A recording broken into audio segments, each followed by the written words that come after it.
शिव का नाम सबसे है प्यारा। हाँ, ओ शिव का नाम सबसे है प्यारा, उनसे बढ़कर न कोई हमारा। शिव का नाम सबसे है प्यारा, उनसे बढ़कर न कोई हमारा। शिव का नाम सबसे है प्यारा, उनसे बढ़कर न कोई हमारा। शिव का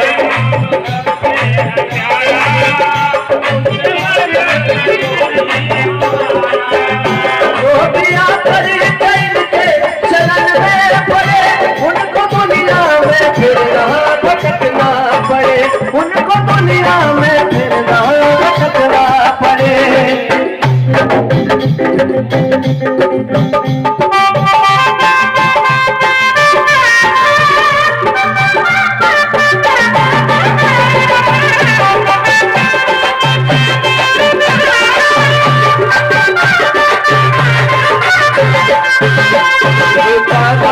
सबसे है प्यारा, उनसे बढ़कर न कोई हमारा।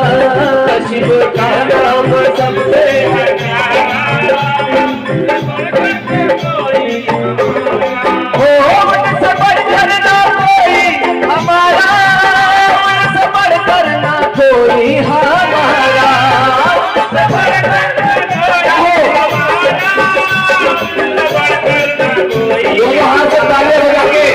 कहते हैं कि भजन में जब तक आप लोग ताली नहीं बजाइएगा भजन का भाव नहीं बनेगा। बातों को दो तरीके से समझा जाता है, एक बोल के और एक मगन होके। जब हम मगन होके समझते हैं बातों को तो वो ज्यादा समझ में आती है। चर्चा के माध्यम से समझने में नींद आती है आप लोगों को, लेकिन वही जब आप मगन हो जाते हैं भजन के माध्यम से तो उसमें ज्यादा मजा आता है।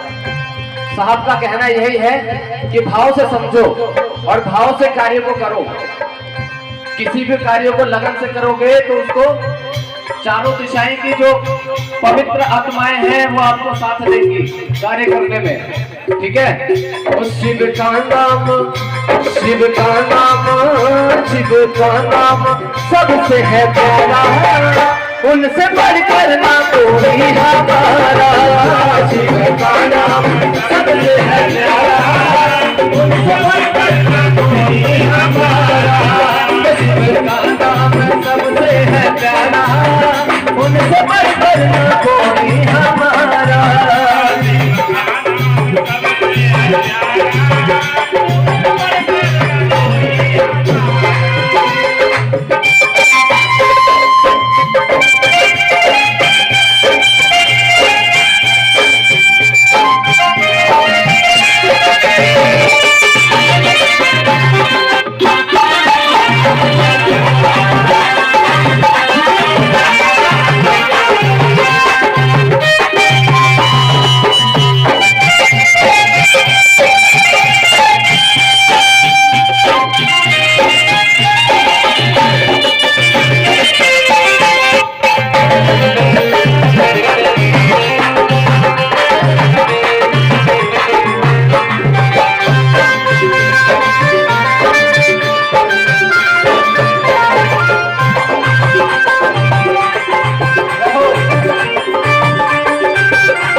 जो भी आकर के इनके शरण में पड़े उसको दुनिया में कभी ना भटकना पड़े।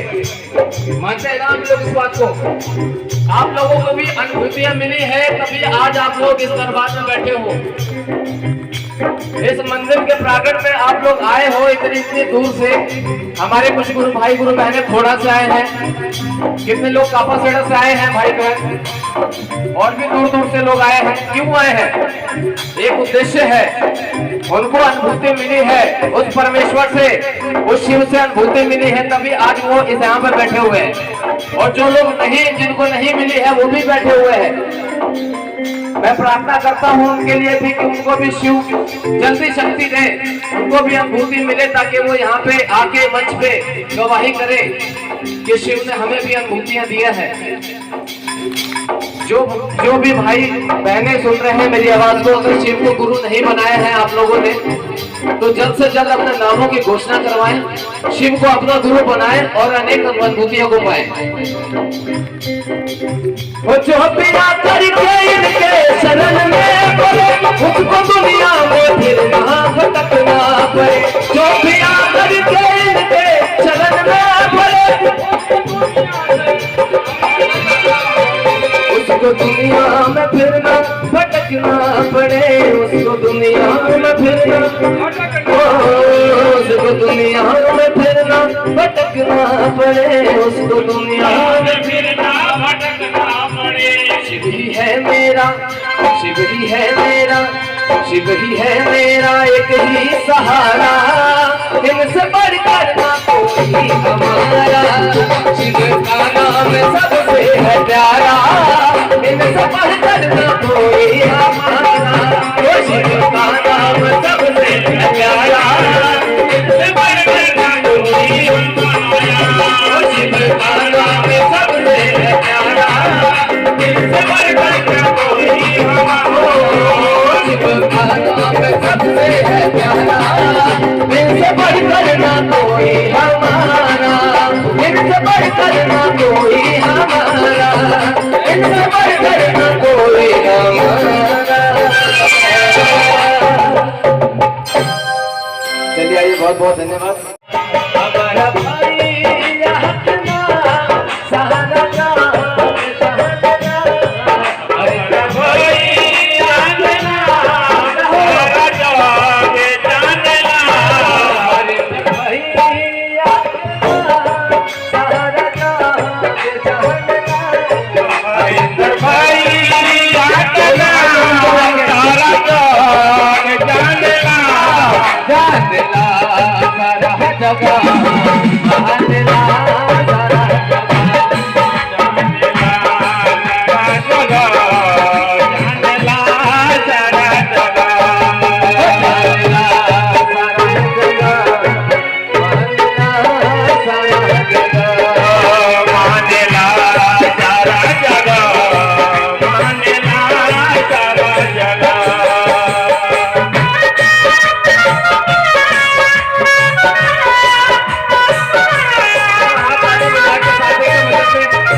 देखिए जो हमारे बीच में ये 3 सूत्र का जो कमाल सूत्र है, साहब श्री हरिनाथ भैया जी ने ये जो 3 दवा हमारे बीच लाके फेंक दिया है। भाई गुरु भानु को मेरा नमन स्वीकार है। देखिए दीदी सब, हम लोग का तो शिव चर्चा जो है ये ओखला में इतना चल रहा था, इतना चल रहा था, पूछिए मत कितना चर्चा चल रहा था। अभी हरिंदर भैया ने हम लोग को बताया, इतना मतलब हम लोग को ज्ञान दे के गए हैं। वो चले गए लेकिन हम लोग को अब डबल फायदा होने वाला है, इसलिए क्योंकि वो हमारे अब तो डायरेक्ट महादेव से वैसे भी बात करते थे और साथ साथ महादेव के साथ साथ वो हम लोग को सहारा होगी। इसलिए एक भजन का दिन आप जितने भी दीदी सब है सब साथ साथ चलिए, जो छूट गए हैं फिर से कोशिश कीजिए आगे बढ़ने की। एक भजन का आदेश मिला है आप लोग सब। दया के सागर तू दानी महान, महिमा तुम्हारी जो गाए जहान, बड़ा ही दयालु है मेरे शिव गुरु।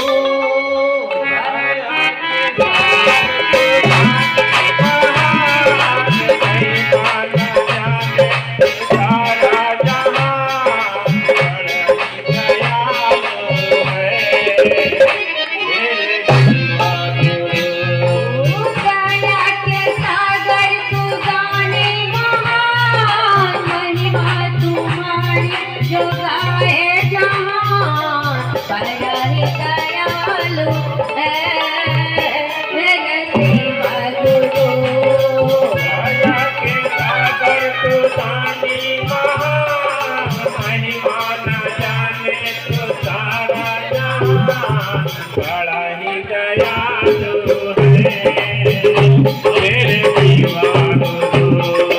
मेरे दीवानो, बड़ा ही दयालु है मेरे शिव गुरु, बड़ा ही दयालु है मेरे शिव गुरु।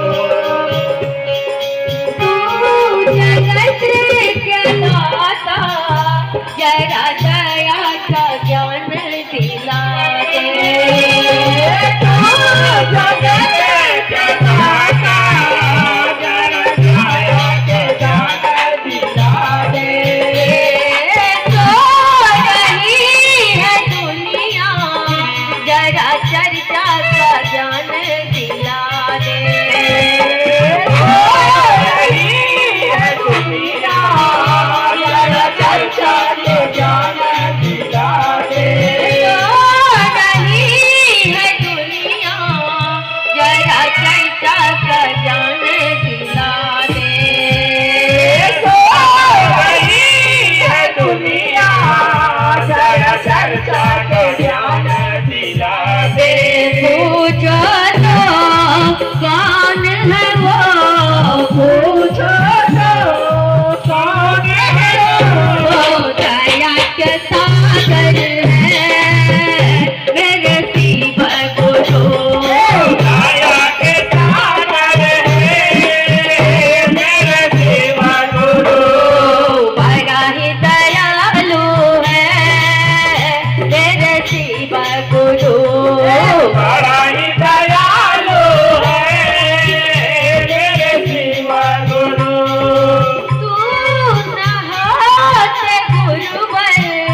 गुरु के प्रति मजबूत है, गुरु के प्रति चिंतन मनन है, मन में एक इच्छा जगती है कि मेरा गुरु शिव हो तो वह आपके गुरु होंगे।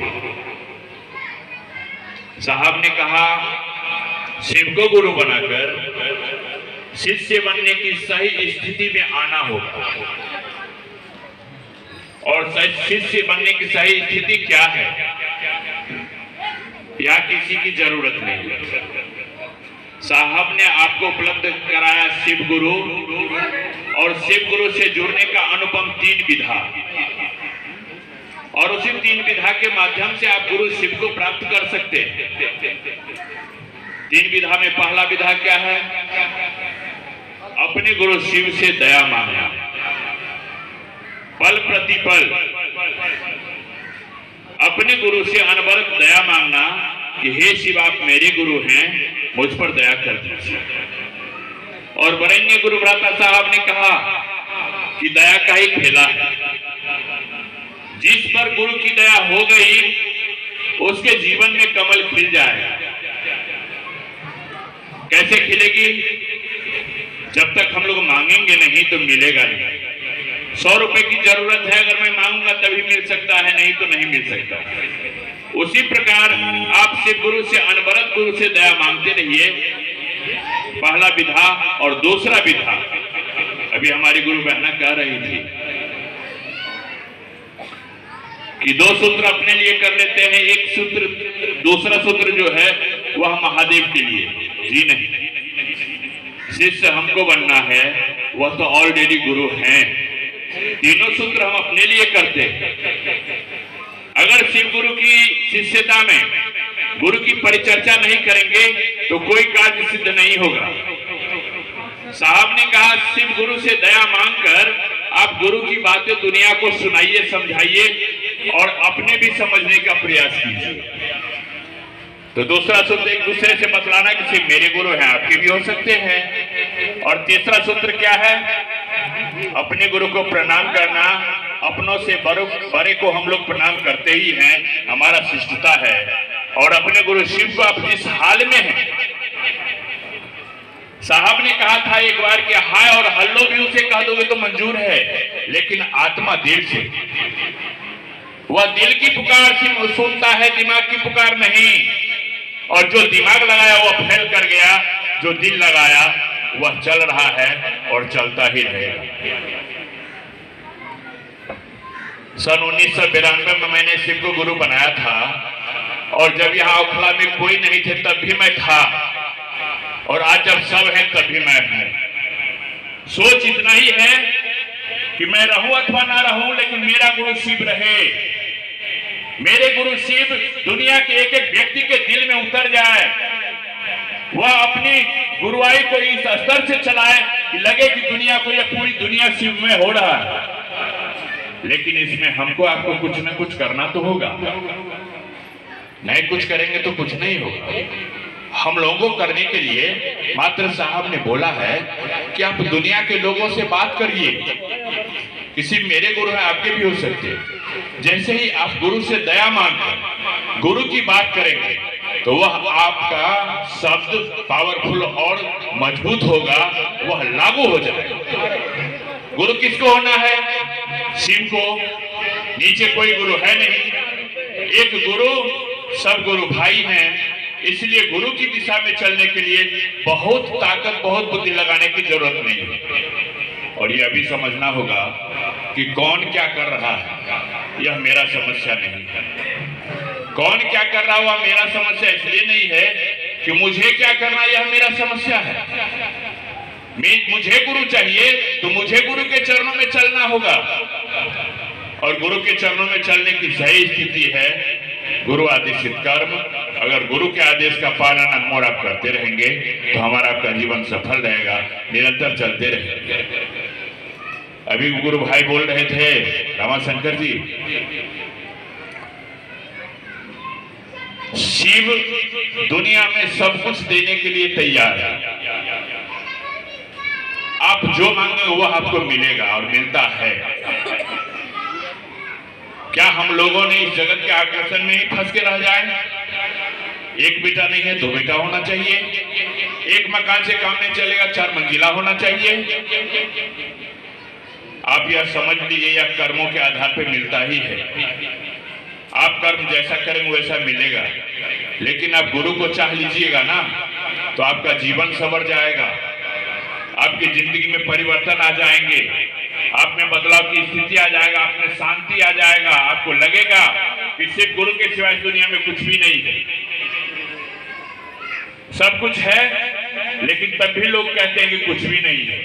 उसका मूल कारण है कि सब कुछ को इकट्ठा करने में अपना जीवन तो गुजार दिया, लेकिन जो विवेक, जो ज्ञान है गुरु शिव के द्वारा आ रहा है, उसको हमने इकट्ठा नहीं किया तो सब मिट्टी के बराबर हो जाता है।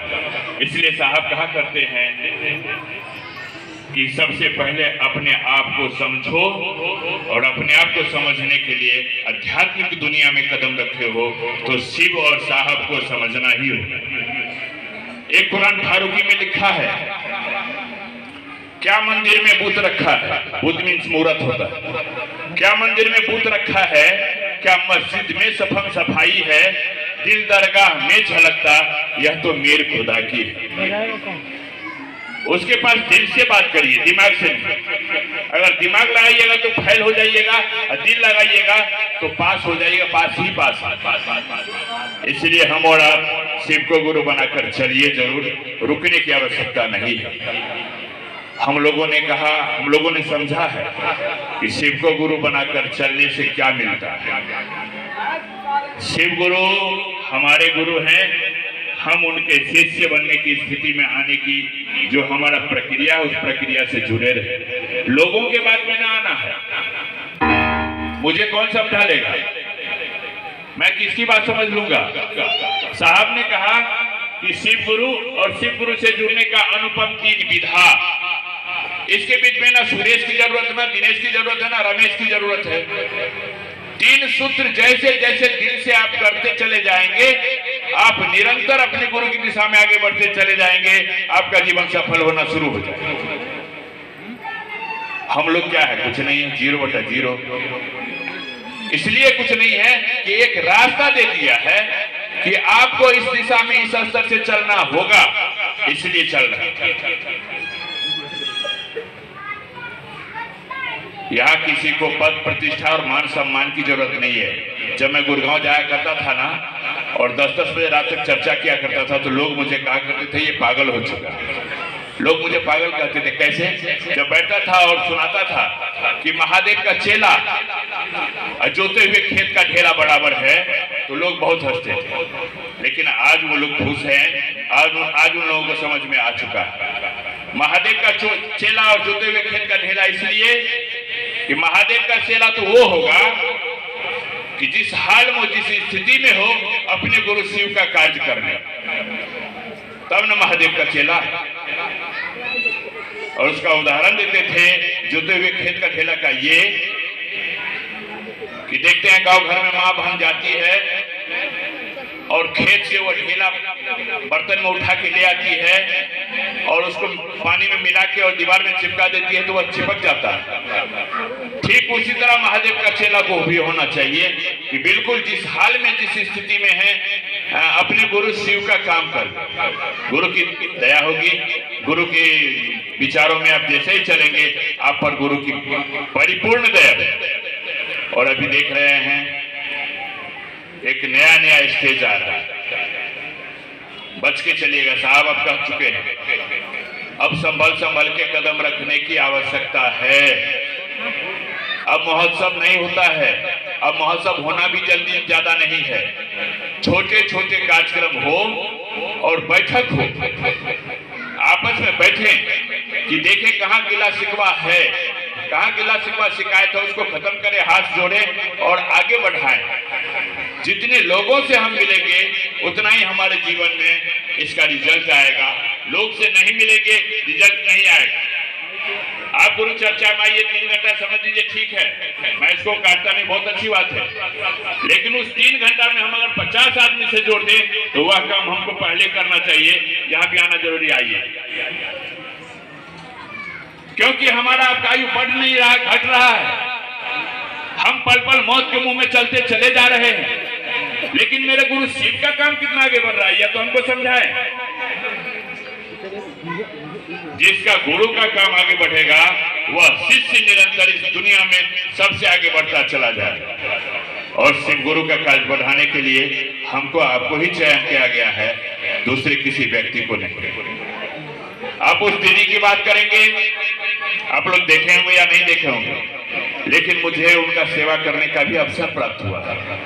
2005 में जब वह शरीर छोड़ रही थी तो मैं उनके पास 14 जून से ही था। एक 2 मिनट की बात मैं आपको बतलाता हूँ। जब गुरु बहना को देखता हूं तो दीदी नीलम याद आ जाती है। वह दीदी नीलम आनंद एक राजा की बेटी, जिसके पांव में चप्पल नहीं और गली गली मोहल्ले मोहल्ले जाती थी और कहती थी शिव मेरे गुरु हैं, आपके भी हो सकते हैं, आइए शिव को गुरु बनाइए। जब उनका किडनी का डायलिसिस होना था उस वक्त 16 जून की बात है, उनके बेड के सामने कैंसर का पेशेंट बैठा हुआ था, बेड पे था और वो रो रहा था अपने जीवन पे, क्योंकि उसको डॉक्टर कह दिया था ये 2-3 दिन का मेहमान है, अभी ये मर जाएगी, ये जो कुछ भी खाने पीने के लिए मांगता है इसे दिया जाए। जैसे पेशेंट को पता चला कि मैं मर जाऊंगी, भाई साहब बंजी कोई मरना नहीं चाहता, सब चाहता है मैं इस दुनिया में जिंदा रहूं। दीदी का नजर पड़ गया उनके ऊपर, मैं एक तरफ था खड़ा, एक तरफ प्रमोद भैया खड़ा थे। दीदी प्रमोद भैया को इशारा करते हैं कि देखिए प्रमोद जी वह क्यों रो रहे हैं, और प्रमोद भैया जाते हैं और उनसे पूछते हैं क्यों रो रही है, क्या हो गया। वो अपनी पूरी व्यथा बताया और वही व्यथा आके प्रमोद भैया दीदी को बतलाते हैं। और आप ही की दीदी नीलम आनंद हंसते हुए स्वर में उन्हें कहती है बुलाओ, लाओ यहाँ पे, उनका स्ट्रक्चर यहाँ लाया जाए। और वह आती है और उनको वह मात्र इतना कहती है तुम्हें क्या हो गया, तुम क्यों रो रही हो। और वह भपक भपक के रोने लगी और कहने लगी कि मैं मर जाऊंगी, मुझे कैंसर है, मैं 2-3 दिन का ही मेहमान हूं। आप ही का दीदी नीलम आनंद एकदम मुस्कुराते हुए स्वर में कहती है तू नहीं मरेगी, शिव को गुरु बना लो। फर्स्ट लैंग्वेज में था, तू नहीं मरेगी, शिव को गुरु बना लो। मरते वक्त अगर किसी को ऐसा शब्द मिल जाए तो क्या करेगा। बड़े तीव्र गति से वह अपने जीवन में लागू कर ली और वह 3 सूत्र कोई गुरु भाई वहां बतला दिया और वह करने लगे। आपकी दीदी नीलम आनंद 17 जून को शरीर छोड़ गई। वह पेशेंट जो कैंसर का था 2018 में नवंबर महीना में उनका देहांत हुआ। अनुभव कीजिए, जो 2-3 दिन का मेहमान था 2005 से लेकर के 2018 तक वह जिंदा रहे। समझिए इस बातों को, जिस शिव शिष्यता के बगिया को अपने एक एक बूंद खून से सींच करके इस बगिया को हरा भरा बनाया हो, उस बगिया में हमको आपको क्या करना चाहिए, थोड़ा सा पानी भी नहीं डाले। अगर थोड़ा सा पानी भी हम नहीं डाल पा रहे हैं तो मेरा धिक्कार है इस जीवन पे, मुझे जीना बेकार है इस यहाँ। इसलिए मैं आप तमाम बहन से कहना चाहूंगा कि किसी का अब मत सुनिए, अब वक्त नहीं है हमारे आपके पास। हम पल पल मौत के मुंह में चलते चला जा रहे हैं, हमारे आपके पास वक्त नहीं है। जो भी समय है महादेव गुरु के चरणों में लगाइए, दुनिया की इस आबोद हवा से बचिए और महादेव के चरणों में लगाइए, आपका जीवन सफल हो। इसलिए दीदी के बताए हुए राह, साहब श्री हरिंदान जी बताए हुए राह पर आप लोग निरंतर चलते रहिए, रुकिए मत। ज्यादा से ज्यादा गुरु भाई गुरु बहना एकत्रित करें, अपनी जवाबदेही लीजिए, दूसरी की जवाबदेही अपनी, कि मुझे शिष्य बनना है तो मुझे गुरु का काम करना है। और अकेले एक आदमी अगर अपने अपनी जवाबदेही ले लेंगे ना तो हमारा आपका जीवन सफल हो जाएगा। साहब ने कहा अच्छे बुरे का समझ दे के जाऊंगा, अच्छे बुरे का समझ दे के जाऊंगा, अपनों को भी परखने का हुनर दे के जाऊंगा। यारों में तो इस जमाने का संग तराश हूं, पत्थरों को भी बोलने का हुनर दे के जाऊंगा। आप एक बात इस चीज को याद रखिए कि वो पत्थर में भी जान लाने का काम करने का काम करते हैं, तो हमको आपको क्या करना चाहिए? एक मानव से मानव का प्यार तो हो जाए, एक भाई को भाई से प्यार तो हो, एक बहन को बहन से प्यार हो। जब हम यही नफरत के मुंह में मरते चले जाएंगे तो साहब और शिव कहां मिलेंगे? इसलिए मनुष्य का जन्मजात गुण है प्रेम। प्रेम करना हमारा आपका धर्म है। प्रेम करने के लिए ही हम और आप इस धरती पे आए हैं। अगर उसको जिंदा नहीं रखेंगे तो दुनिया वाले भी कहेगा कि शिव को गुरु बनाकर लोग यही तो अटके पड़े, आगे कहां निकल पाए। लेकिन शिव को गुरु बनाकर गुरु का कार्य हो रहा है। गुरु शिव अपने कार्य करवा रहे हैं, काम करने वाला काम कर ही रहा है। और जो उस तरह के व्यक्ति हैं उससे आपको इसलिए कुछ लेना देना नहीं है कि वह अपने जगह पे अपने स्तर में मस्त है। मैं आप लोगों का ज्यादा समय नहीं लूंगा, समय 10 मिनट ही मिला था। हो सकता है मैं ज्यादा समय ले लिया हूंगा, आप लोगों से क्षमा चाहूंगा। और अभी आप सभी गुरु भाई गुरु बहना से निवेदन और प्रार्थना करूंगा कि निरंतर चलते रहिए, रुकिए मत, चलिएगा मंजिल मिल जाएगा। रुकिएगा कुछ नहीं मिलेगा। चलने का मतलब ये कि जीवन का कुछ समय निकालकर प्रतिदिन जैसे दिनचर्या में देते हैं वैसे ही शिव गुरु के कार्य में, क्योंकि शिव वह आपके गुरु और मेरे गुरु, और अपनों के प्रति इंसान को दर्द होता है। आपका बेटा, आपके बेटे को 102 डिग्री बुखार लग जाए, क्या करिएगा? बढ़िया से बढ़िया डॉक्टर के पास ले जाइएगा, बढ़िया से बढ़िया इलाज कराइएगा। और जब तक वह ठीक नहीं होता खाना पीना भी छोड़ देते। क्यों? क्योंकि वह मेरा है। वही संबंध अपने गुरु शिव से बना लीजिए कि वह शिव गुरु मेरा है। आपका जीवन समझ जाएगा। इन्हीं चंद विचारों के साथ आप तमाम भाई बहन के चरणों में मेरा प्रणाम है, मेरा प्रणाम स्वीकार करें। आइए बहुत अच्छे शब्दों में आप लोगों